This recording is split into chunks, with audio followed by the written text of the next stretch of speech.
What's up, y'all? This is Neena Perez, and this is Straight Talk, No Sugar Added. And I am so glad you are here. I am loving the way that you guys are getting involved with Straight Talk and becoming the straight talkers that you are, always reaching out, always talking to me about my great guests. And I found another great guest for you, and her name is Sara. And she is one of the most inspirational female speakers in the marketplace today. She is the author of the award winning book, How I Survived the Killing Fields, and the co-author of the Holistic Approach. And I'm so glad that she's here because I really love what she stands for and what she's about. So, Sara, thank you so much for being on Straight Talk. How are you?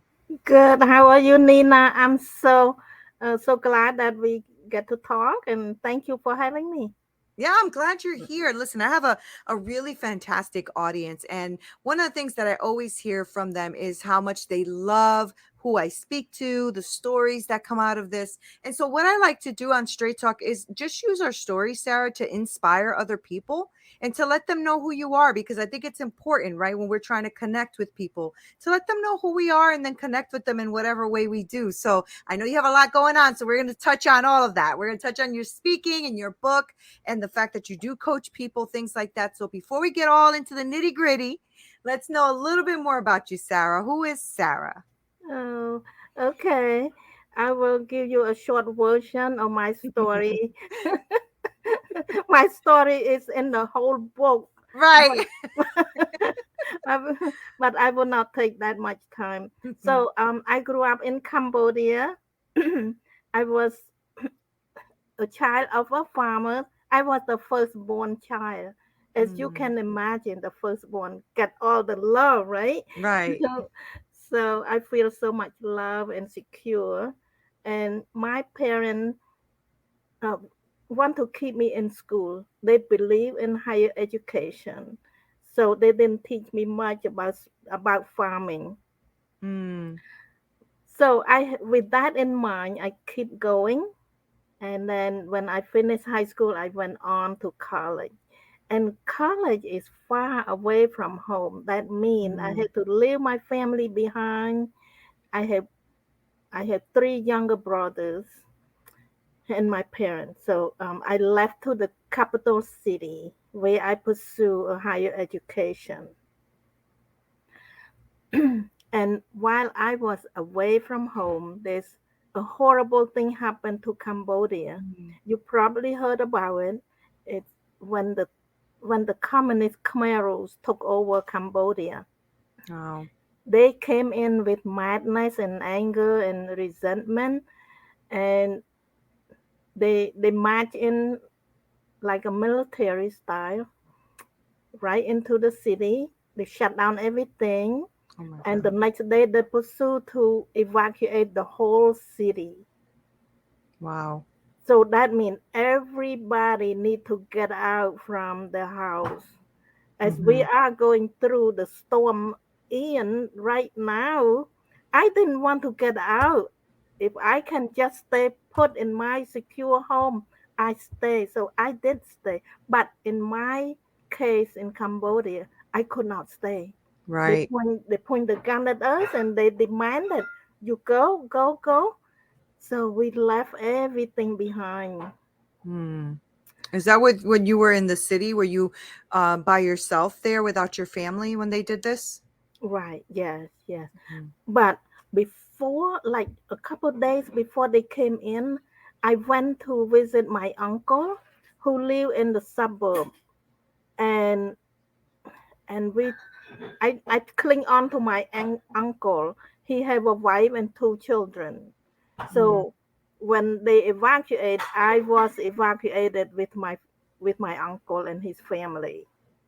Okay. So we went on to just walk away from the city. And then finally, I arrived in the village, and then they start to push us to work right away, work in the rice field, Mm. and then they also ask for people who want to move to a different location, and that location that they want to move us to, it's the city where my family lives. So Oh. I volunteer just as fast as I can. So I went, but they did not take me to the city where I want to go. They drop us in the mm, like a middle of nowhere. I was so Mm, disappointed. But mm, and then like a few weeks later, they look for another for more volunteer to go to a different place, to a different camp, and I volunteer again because at that time I was in the mood of keep moving. I right, right. might, yeah, I might have a chance to go back home. So that's what I was trying to do. Is that, you Hmm. know, every opportunity I did volunteer. So my volunteer the second time didn't get me anywhere. I end up in the big um, forced labor camp. Oh, wow. This camp they only take the single man and woman because they work us very hard.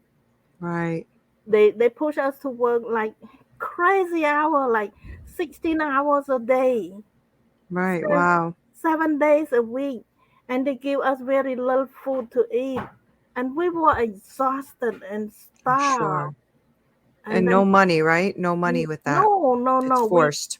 Right. we work just to get a bowl of soup. That's it. Wow. Yeah. Wow.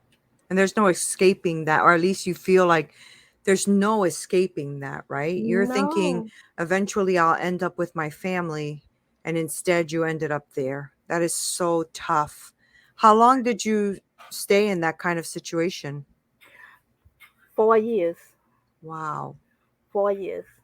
Wow. There's so many things going on during that 4 years. I I got very sick. Mm-hmm. I I bet. almost died. Almost died. They send the sick people to a camp, a different shelter where all the people are very sick.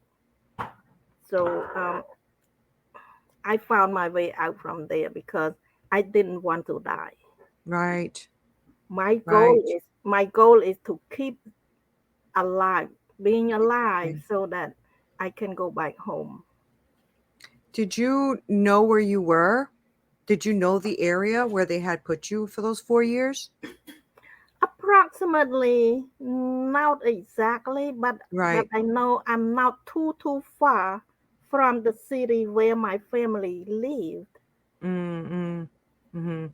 Was your family affected also? Like, were they taking over those towns or those cities as well? Yes, yes, the whole country was affected. Right, They right. they displaced everybody. Nobody Wow. can stay in the same house anymore.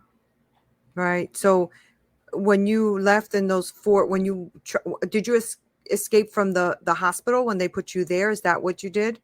Yeah. Can I ask you about that? Like, how did you escape there? How were you able to manage that?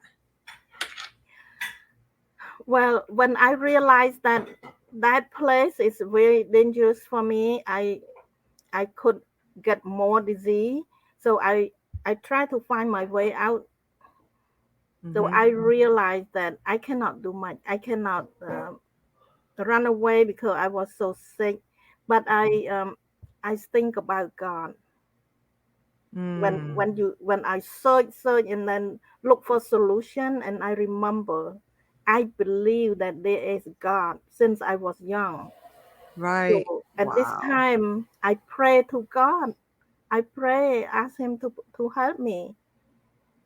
Wow. So after praying for many nights, um, one morning when I got up very early before everybody else, I realized I will try. I'm going to try to walk away from here, and hopefully nobody see me. Yeah, Right. I, I sneak out, Wow. and I end up at the other side where all the working people are staying. I met one young team leader. She's a kindest person, and she saw me coming, and she took me in her group, and she said, "You stay with me. I can try to find something for you to do." So in this whole camp, you have to do something. You cannot Right. just not Right. doing anything. Right. So she realized I'm too sick to do anything for her, but she talked to the people at the kitchen, and she told me that, you can go help out in the kitchen. So it's just like, oh my goodness, it's like winning the lottery for me. Right. Right. Because you hadn't eaten. Yeah, Right. yeah. Right. When Wow. when everybody was so hungry, Right. I got to work in the kitchen. Right. So Wow. that's God Wow. answered prayer for me right there. Mm-hmm. Yeah. Isn't that something? And what I loved about all of that is that you said, I remembered I had faith, right? The 4 years that you were going through this horrible time, did you remember God, or you hadn't remembered and you were just trying to survive? I remember. I Hmm. remember. I Hmm. believe in God. Yeah. So Yeah. did you have um faith that one day this would be over? I have a glimmer of faith that, Yeah. yeah. I I think I that keeps I us alive, doesn't it, Sarah? That yes, glimmer face. Yeah. yes, yes. I did not give up hope at Right. all. I still Right. have a glimmer of faith. Right. Now, Mm. when you escape and you said you went back to your town, did you go back to where your parents were or no? Eventually, yes, but until after 4 years, Wow. I That's a have one. long time. Yeah. Yeah, yeah. Yeah. Did you see them? Did you get to reunite with them? Were they still there or? Yes, finally, after I escaped the second time, I got to reunited with them, Wow. and they gone through hard time just like I did. Yeah. Yeah, Yeah, that must have, but it's so hard, right? Because you're all going through hard times and they're probably, thinking about you. Where's our daughter? Is she alive? Is she okay? Right. And the same, yeah, I'm sure you were going through too. Like, are my parents and my brothers alive? Right. yeah, Yeah, yeah. that's tough. Throughout the whole 4 years, I Right. was thinking about them all the time. Right. That's what kept me going. Mm-hmm. You Mm-hmm. know, sometimes I was about to die. I was just so sick. I have a hard Right. time breathing and all that. And just like, oh, okay, one more day. Just Wow. keep pushing myself because I was thinking about my family. Right. That's so Mhm. strong, Sarah. That's so strong. Like, I'm listening to you and I'm thinking, what a fighter, right? What a fighter, because it takes a lot. It takes a lot. I mean, you're physically ill, you're exhausted. You don't have your family, so you're alone, right? You're being oppressed and you're being forced to do labor that is extremely hard. Yeah, And then to just keep one more day. If we can all live our life like that, right? Even when we're not going through the hard times, just understand how precious life is. Life must mean so much more to you, is what I'm trying to say, right? When you yeah. go through that kind of experience, like, um so when you left and you saw them, my gosh, I can imagine that day. What did that feel like when you saw them? Were they still in the same house, in the same field? Were they still there or no? No, no, Oh my gosh. Okay. we lost our house. So when I went back and I went to the location where our house used to be, Yeah. and the house was gone, Oh wow. and my family was gone, nobody around there, that area that I recognize. But I tracked down, and finally my I found my aunt, and she told Wow. me where my family moved to. So Okay. I went and I found my family, and they were so surprised. Yeah, I bet. My dad was not home at that time that I arrived, because you know what? He still keep riding a bicycle, looking for Wow. me. Oh, He's Sarah. he was riding the God. bicycle everywhere he could Oh, possibly go, and he asking for me. You see my daughter? Have you seen my daughter? Everywhere. oh my gosh. Oh, my heart. Wow, the love of a parent, right? Oh Yeah, my gosh. That is, oh man, that's wow. Wow. We have to pick up your book, Sarah. Wow. All right. So you find your amazing family, which I can imagine they were like crying. You were crying because that must have been the most powerful moment of your life, right? So yeah, when you is I know that your book How to Survive the Killing Fields is about this, right? Is about this your amazing story. So now that you are a speaker, because you're speaking now, is this what you talk about mostly? Do you talk about like your holistic approach, your survival skills? What do you talk about when you do your motivational speaking? it it depends on the audience. Mm-hmm. I have a faith-based audience that want Mm-hmm. me to talk about how I find hope during the hard time. Right. Wow. Yeah, we need And that. yeah, so that's one group of audience, and some other audience I will talk about wellness, about how how to stay well Mm-hmm. physically and mentally and Mm-hmm. emotionally. So it's a total wellness that I am Yeah. I'm promoting the total wellness. No, And that's great.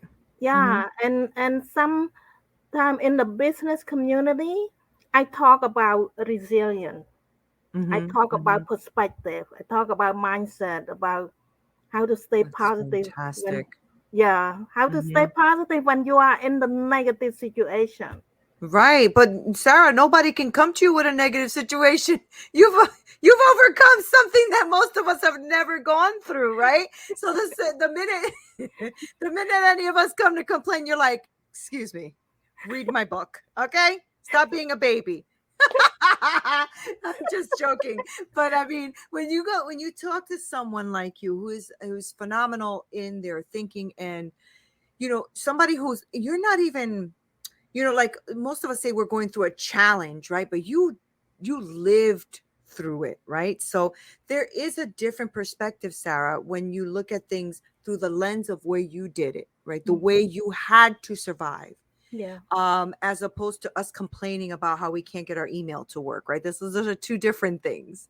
um but I really am proud of you for writing about your life, and then also using your experiences in life to now inspire someone else, and like really show them that life, you can make life move forward, with hope, and your mindset and the way you approach life.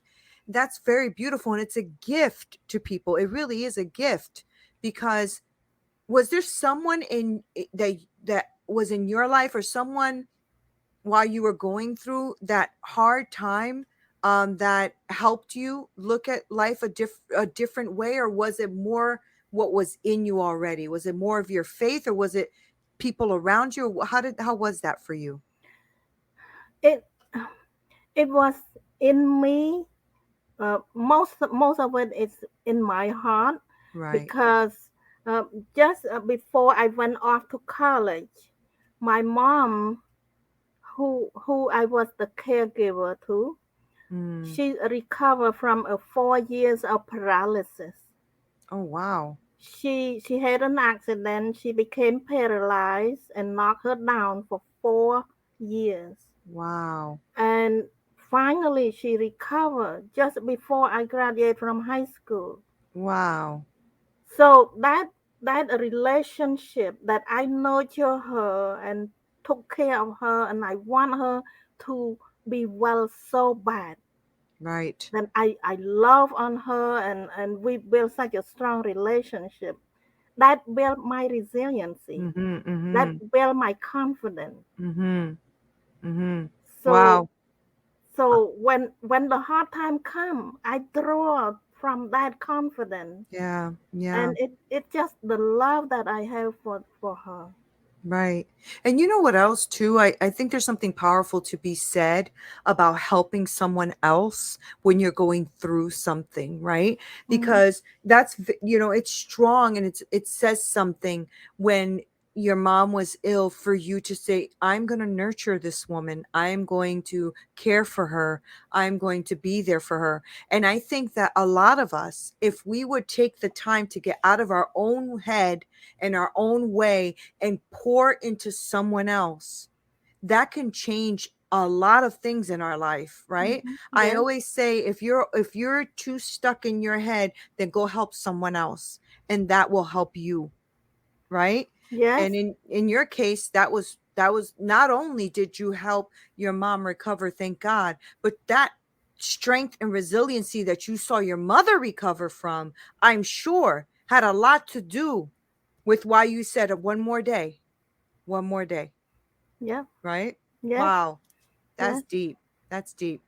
That's deep. So now I know that you go around and you do these talks, and you do, like you said, from different angles and different ways. How did you start to develop more of your resiliency moving forward, right? So you found your family. Did you and your family stay under this oppression for a long time? Were you able to leave Cambodia? How did that come about? Well, the whole country had been liberated. By the time that I went back to find my family, the whole Okay, country had been liberated thank God. before months before I arrived. Mm, So I was held in captivity 4 months longer than I didn't need wow, to. and you didn't even know. Yeah, Wow. but that's okay. Yeah. I I finally had to escape in order Right. for me to free myself and find my Right. family. But Right. to answer your question, after we enjoy our reunion, my family nurtured me back to good health again. We Wow. spent one whole year together. Wow. But So what you did for your mom, they were able to now do for you. Powerful. yeah, so we realized that the country is very chaotic. It's not safe, especially for me, a single woman Right. in the Right. mid 20. I can be a victim. So my mom pushed me to get out from the country. Okay. It was heartbreaking. I bet it was. I did not want to leave. Mhm. Mhm. But my mom said, honey, if you make it to the other side, you will find my cousin and he will help you. And you eventually might be able to come back and help us. So that's Wow. the magic word. That's the magic word that sent me out, escaping from Cambodia through the jungle. Right. I walked through the jungle, across the border. Oh my gosh, you must have been terrified. Yes, it was. Yeah. And you did that alone? I did that with one of my mom's cousin. Just one person. Wow. Yeah, yeah. Wow. Were you able to ever go back and help your family? Yeah, after I found my relative in United States, he sponsored me to America, and then a few years later, my mom had to escape also because she Mhm. was robbed. She was so bitter about being robbed, so she said, "That's it, that's it. Mhm. I'm Mhm. going out." So she got out, but it's a long story, a Right. long journey. By then, everything changed. It made it very difficult, but it took me 5 years to bring them over to United States. Wow, but you did it. I did it. I did it. Sarah, you're an amazing woman. Holy shiznick. Wow. The favor of God on you. My goodness. Wow. All right. Woo. This is a good interview. Holy cow. Okay. So you go now you're speaking on stages. Congratulations. I know that's not easy, but I know that it is necessary. So thank you for doing that. And then your book is out, and then you're also helping people, right? You also said that you also coach. Is that Yeah. correct? Yes, Yeah. So yes. what do you do with the coaching? What does that look like? The coaching is the new service I just added on because I realized some people have stronger need than just listen to my talk, than just Wow. reading my book. Yeah. They need more help. So I decided to add the coaching to help them out. That's great. That's great. That's great. It really is. And I think, I always say that we all need to be helping each other, right? And I always Yeah. say that every person needs like either a therapist, a mentor, a coach, something to help them through. Now, do you have that for yourself? Do you at least also, go to maybe see a coach or have a team of people around you or things like that? Do you have a network around you? Yes, I have. I like people. Yeah, I have my group, that's good. Good. Good. It's and important. I'm very active at my church also. Good. So Good. Yeah, that helps, right, Sarah? It helps when you yeah, have a community around you, right? It's yeah, it's yeah. so helpful. Social connection, social Yeah, support. It's very healthy. It's yeah, it healthy is. for It's all very, of us. yeah. I'm really glad that you do all of this, and I'm really, really excited that you came on my show. This was a fantastic conversation. I can see why people would want to go listen to you speak. I love everything about what you've said and the fact that you've used it all. And as I'm speaking to you, Sarah, like one of the things I don't feel from you is bitter, anger, resentment. Like I haven't heard that in your voice at all, and that is so beautiful, right? When you can get to that place in your life where you're trusting God enough to know that you don't need to live in a space of hate and anger and unforgiveness, and shame and all of that. So, thank you so much for sharing your story and for, just being able to be open and real with us here today and talk about your faith in a beautiful way. I love everything. Thank you so much, Sarah. Thank you for being Thank here. you, Nina. Thank Yeah, you. that's very, very, I'm so inspired by you. I'm so inspired. Thank I you. would love for people to know, Sarah, how they can like, buy your book or go, so go maybe book you for a talk or something like that. So if you can give us some of your social media handles or website, whatever, so people can find you, that'd be great. Okay. Yes, I have a website. It says saraim.com. Just my first name and last name.com. Okay. SARAIM.com. And you can find my book there, my speaking engagement. There's a tab for speaking and some events that is going on right now. Okay. And That's I'm fantastic. also on Facebook and LinkedIn. Great. Fantastic. Thank you so much, Sarah. This was such a great conversation. I appreciate you. Stay safe in Florida. Don't let those waters get to you too much. But thank you so much for being on here. Thank you so much. Thank you. Thank you, Nina. Hey guys, thank you so much for listening. You are the best. Okay. I have the best podcasting community ever. I really do. And I appreciate you guys being on here. Make sure you go on to winject.com/register, winject.com/register and register for my free community because I want to be really connected with you and I want us to brainstorm and be with each other and connect in a deeper way. If you are looking for coaching, please make sure that you also email me at hello@straighttalknosugaradded.com.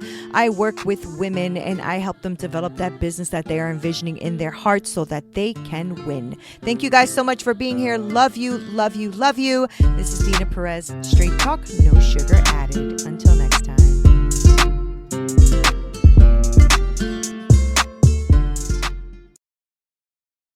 Israel is 5,690 miles away from the U.S., 11 hours by plane.